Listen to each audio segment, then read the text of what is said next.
Hi, everybody. It's Dr. Z. We are here in the French Revolution. This is section 2 or video 2. So, when exactly does the French Revolution begin? This is one of the biggest questions that historians debate. Um, you see a number of events here, which we're going to talk about in the following slides. But what historians ask is it the Estates General? Is that the beginning? Is it when the National Assembly is formed? Is it the Tennis Court Oath? Is it when the king summons an army to Paris, right? When exactly does the revolution begin? So what is the Estates General? So this is one of the first events of the revolution. Louis XVI has this financial crisis, and he summons this body of people, hundreds of men from around France, who represent different parts of France, different cities and provinces. And they are called to ask him to come advise him on the financial crisis. And this body has not been put together for many, many years, over 100 years.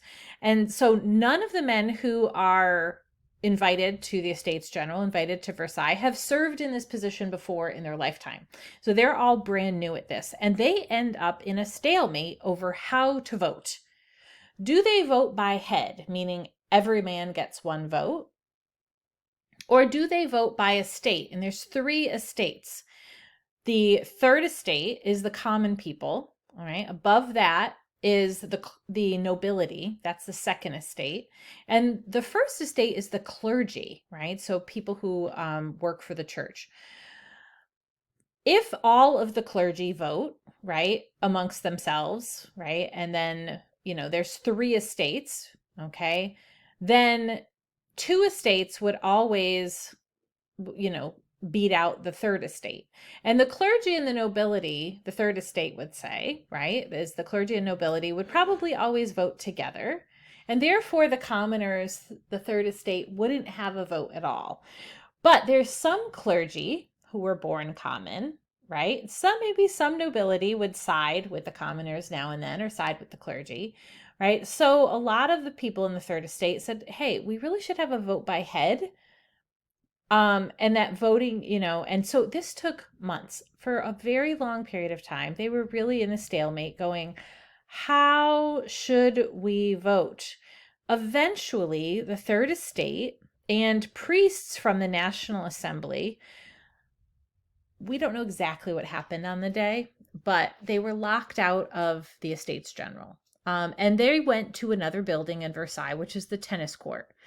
And they got together inside this indoor tennis court building. And I give you a picture here. This is the Diderot and D'Alembert's encyclopedia drawing of a tennis court. So you have a sense of what the architecture looks like. And then there's a very famous painting of everyone taking the tennis court oath.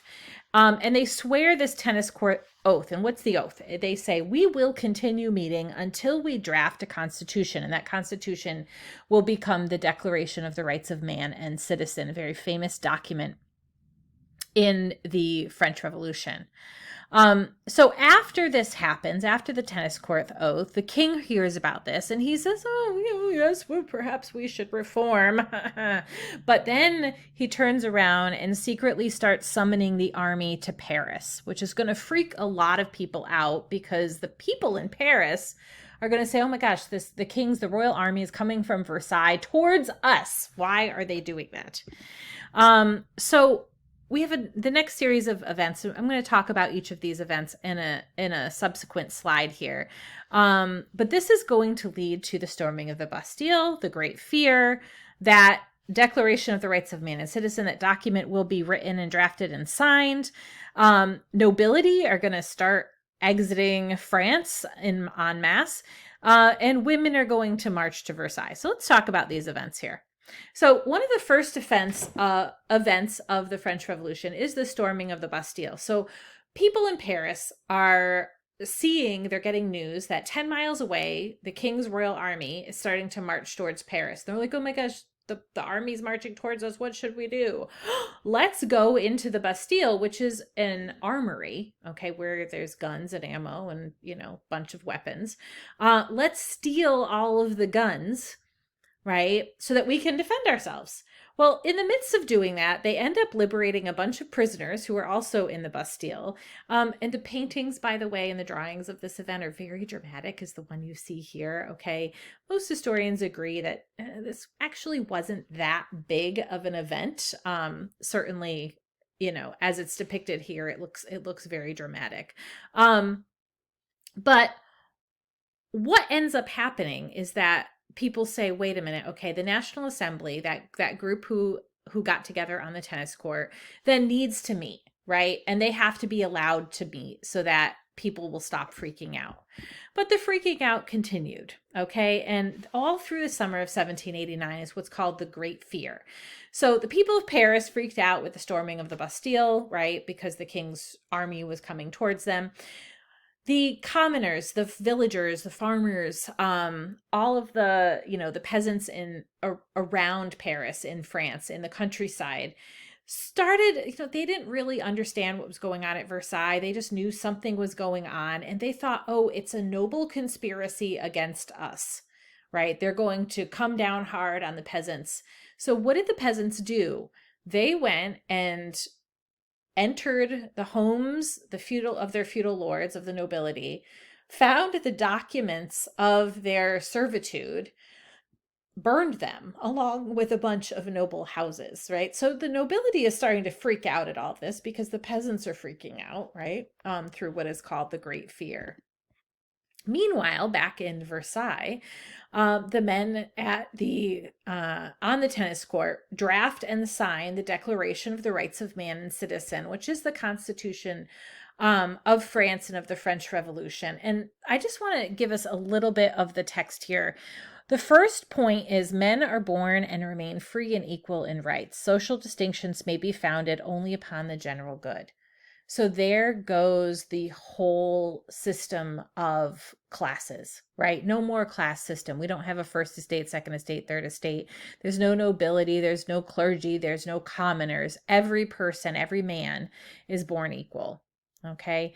Number 2, the aim of all political association is the preservation of the natural and imprescriptible rights of man. These rights are liberty, property, security, and resistance to oppression.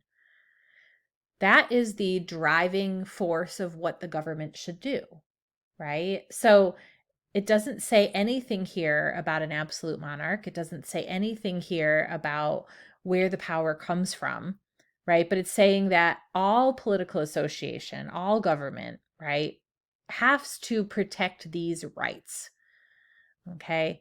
And a question, of course, is in this moment, were they looking to overthrow the king? They were not yet. They were not yet doing that.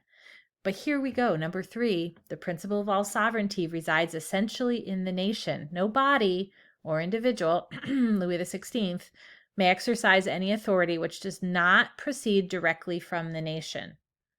So perhaps what they're looking for, because this is a constitution, right, then is a constitutional monarchy. And that's really sort of the driving force behind this. But we're still not looking to get rid of the king yet. But it's hard with, we have hindsight to say that for sure. Okay.